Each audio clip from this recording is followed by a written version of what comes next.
You know, when you see like those side videos of them showing like the processed stuff, and then the other side they're showing foods with lesser calories. And although I know it comes from a good place, but to me, I'm like, this doesn't make any sense. For me personally, I feel like you have to be able to start where you are to make the progress. So if you're someone who mainly eats like a lot of processed foods or eats a lot of fast foods and want to transition out of doing that and eating more natural foods, I will share a step-by-step guide on how to actually do that to where you could still enjoy eating what you're eating, but just in a better way, in a healthier way, and in a way that is not overwhelming. Hey guys, I am Alexandria, and if you stay subscribed, thank you. I'm back, and let's just get into it.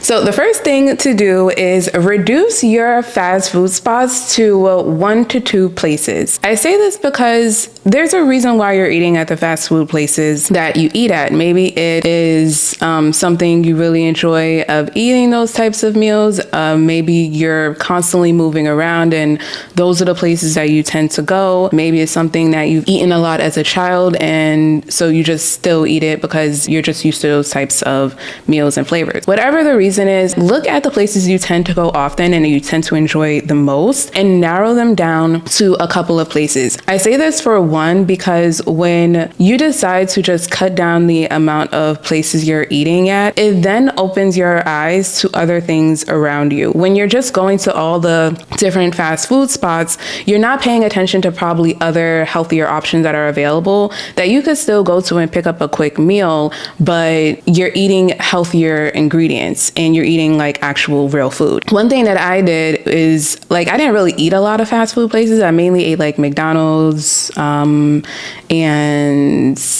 Chinese food. And then my slow self was really like, Chinese food is not fast food. And I'm like, it is. When you look at what they eat comparative to what we buy, it's fast food. And so you want to be able to narrow down the places that you are going to. And then when you do narrow down the places that you're going to, look to see if there's a healthier choice on the menu. So I know it's fast food, but I feel like they kind of get better at making a little bit of healthier option. Like it's definitely not the healthiest, but it's still healthier probably than what you're getting. So for instance, when I would go to the Chinese spot, I would usually get fried rice. I would usually get like chicken and broccoli with pork fried rice or shrimp and broccoli with pork fried rice. But then I started swapping out the fried rice for white rice. And instead of getting the combo where I would get the egg roll with it, I would just get like a small order of white rice with the shrimp and broccoli.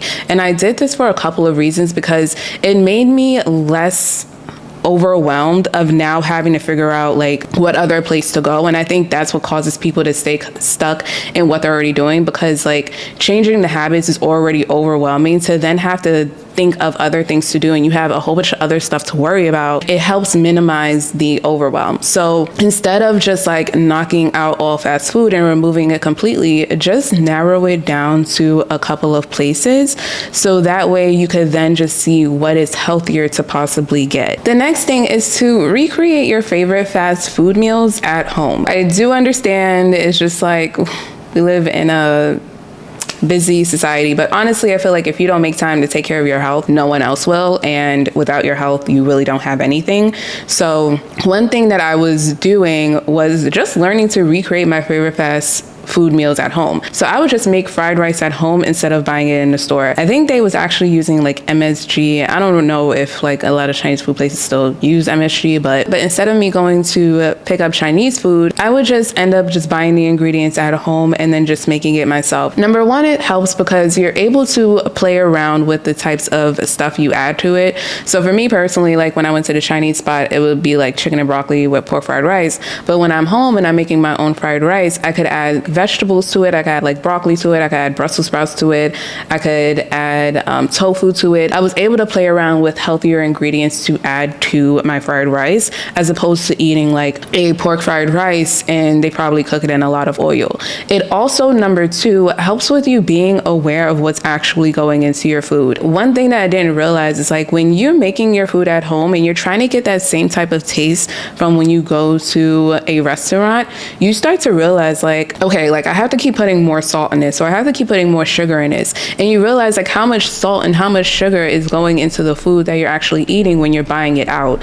So it becomes much more of you being aware of what's actually going into your food and how it's being created, because that also plays a role with your taste buds. It plays a role with you managing your weight. It plays a role in your overall health. So look at the things that you tend to buy often when you go to a fast food spot and see if you could recreate it at home. Like if you tend to get a chicken sandwich from like Chick-fil-A, then make it at home and then do the entire process. And then you'll really see like, oh my God, like this requires a lot of oil, like this requires a lot of salt, and you'll be more mindful of like how much is actually going into your food. So that's one great thing that I got out of just learning to recreate my own meals at home. And then on top of that, you're able to play around with looking for healthier ingredients. So when it comes to actual processed foods that you pick up from the store, one thing to then do is swap out processed frozen meals for processed frozen food items with better ingredients. Now, I'm looking at my blog because it's a long statement, and again,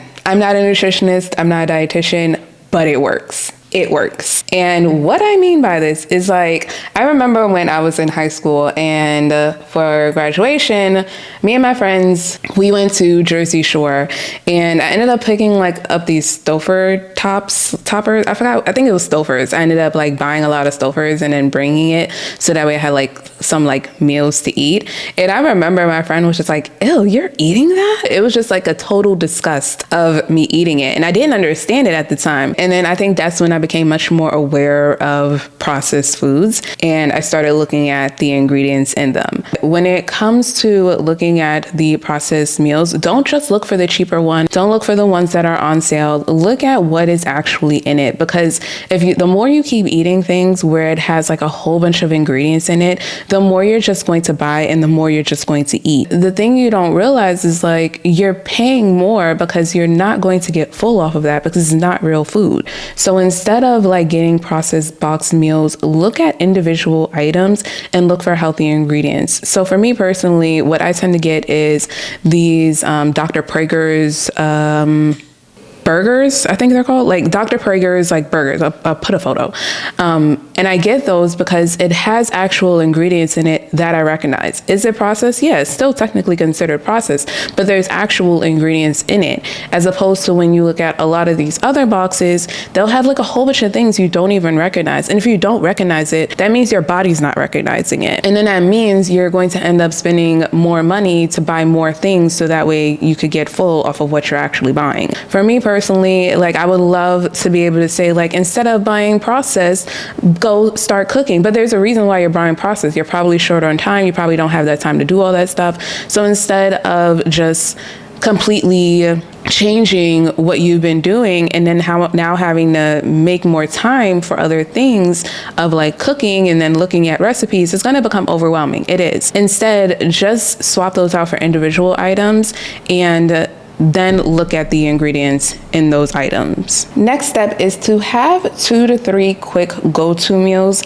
that you could make using natural foods. So you could actually play around with this one of using items from the individual processed foods, but one thing is to have 2 to 3 quick go-to meals that you can make. And I say this because number one, when you have 2 to 3 quick go-to meals that you make, you're less likely to go in your freezer and pick up a processed food because you already know that there's a meal that you could easily make that is quick to make and won't take up too much time. For me personally, a couple of my go-to meals is eating a chickpea tuna salad or having like a veggie bowl where it's just like literally a whole bunch of vegetables of broccoli, Brussels sprouts, tofu, corn with like a drizzle of like barbecue sauce, and it is so good. Like it is the simplest thing. All I gotta do is chop up the vegetables, put it in the oven, have it cook, and then put it in a bowl. And especially when I have it as leftovers, I'll just have that as a quick thing to eat.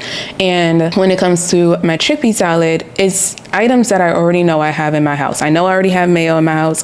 I have like a whole bunch of cans of chickpeas in my house. I tend to have red onions, tend to have mustard. Like those are ingredients I already have in my house. So when you think of 2 to 3 quick go-to meals that you can make sure number one, it's ingredients that you tend to buy often and it doesn't take up too much time and you could probably recreate them in different ways. So for me, when it comes to my chickpea tuna salad, what I like about it is that I don't have to just have it as the regular chickpea tuna salad. Usually I'll have it like as a sandwich, but if I don't want any bread, I could use a lettuce wrap. If I don't want a lettuce wrap, I could use it as a dipping and then have it with like some chips or something. It's different ways that I could eat the same thing. So play around with the types of foods that you tend to eat often. Which do you tend to have like as a go-to, and have those as the things that you always have in your house. It'll really lower your chance of eating something processed and it'll give you the chance of eating more natural foods without it being so time consuming. Another thing that I like to do is also pair a processed item with a natural food. So I tend to have like these falafels that I got from Trader Joe's, and I'll have that with like a salad, or I'll have the Dr. Prager's burger, either put that in my salad or make like a sandwich using either the sprouted bread, or I'll use like some type of whole wheat bread and then add like a whole bunch of like greens and vegetables to it. Look at the things that you tend to buy often and see what quick meals you can make out of that. And if you enjoy it, add it to your list of just things as your go-to, and always make sure those are available in your house. And the last one is to start your day with whole foods. When you start your day eating something that is beneficial for your body, it then makes it easier to stay consistent with it. So one thing that I recently started doing was I ended up running across this YouTuber biochemist, and her name is like Glucose Goddess. And what I enjoyed about what she said was eating your foods in the right order. And that basically means starting your first meal with fiber, then having protein, then having fat, and then sweets. And I found this interesting because I tend to eat those throughout my day. Like that's what I usually ate. But no one ever really explained like eating it in the right order. And then the way she explained it was it made sense. Like it made sense. And so I've been following it lately. But before that, I still always started my day with some type of whole food, except when I would start my day, it was more of starting it with some type of sweet whole food. But when she explained of starting your day with fiber first, I found it quite fascinating because I never thought of starting my day with eating greens. Like it just, unless I was having it like an omelet or something, it just wasn't something I was thinking of. Like, yeah, let's have a salad for breakfast. Like that was never my thought. But it has thoroughly been beneficial for me because when you start your day with some type of like fiber, it then helps your body to slow down digestion because fiber takes a long time to digest. It's like the way she describes it is like a faucet. So like the fiber is just like here, and then when you eat the protein fills you up, and then you have the fats, and then you have the carbs. So it takes longer for everything to go through the faucet. But when you start your day with just like some type of bread, which I usually did way back in like 2018 and before that, my day always started with a croissant and a ginger ale, like sugar on sugar. And then like 2 hours later, I was hungry again. And so what I started to do now is start my day either with some type of greens, or I'll just end up probably having like eggs. So I'm just like switching to protein, but I'm like, all right, it's not that big of a deal for me. But one thing to do is start your day with some type of whole food. And you don't necessarily have to start your day with greens. It took me a while before end up actually doing that, but start your day with some type of whole food because it actually helps you stay consistent throughout the day of actually eating healthy. So whether it's like picking up a fruit on your way to work, having fruit around you if you're working from home, and starting your day with that first, like it helps you maintain that consistency of like eating actual real food as opposed to eating something processed or eating something with a lot of sugar, and then you're just feeding that type of bacteria. Because the more healthy bacteria you feed, the more that wants to be fed. The more you keep feeding the bad bacteria with processed and sugars, the more you're going to keep eating those types of foods. So that's the way I tend to think about it, of just feeding the good bacteria and making sure I'm taking care of those first. So whether you start your day with some type of yogurt, look at the amount of sugar in it. If you start your day with some type of breakfast bar, because you tend to be on the run, I tend to have like breakfast bars just in case like I know I'm be moving around, and I just look at the amount of sugar in it and I look at the ingredients in it. So whether you can start your day with a salad or whether you start your day with some type of protein to where it fills you up in the morning, start your day with some type of whole food, because then that will help you stay consistent throughout the day of actually eating real foods. So that is my logical step-by-step process on how to really transition from eating processed fast foods to then eating more whole foods. Like, I am no nutritionist, I am no dietitian, I'm not a doctor, but these steps have really worked for me, and it makes it easier of actually staying consistent because you're not necessarily giving up anything. You're just making little changes and little minor changes, and something that you could still do. It'll challenge you a little bit, but it's not the most unbearable task. And I think when we try to just go from A to Z, it makes it much harder to stay consistent, and then we move backwards. But when you're knowing why you're making the small changes that you're making, and then you can feel it in your body, it helps you stay consistent with actually moving forward.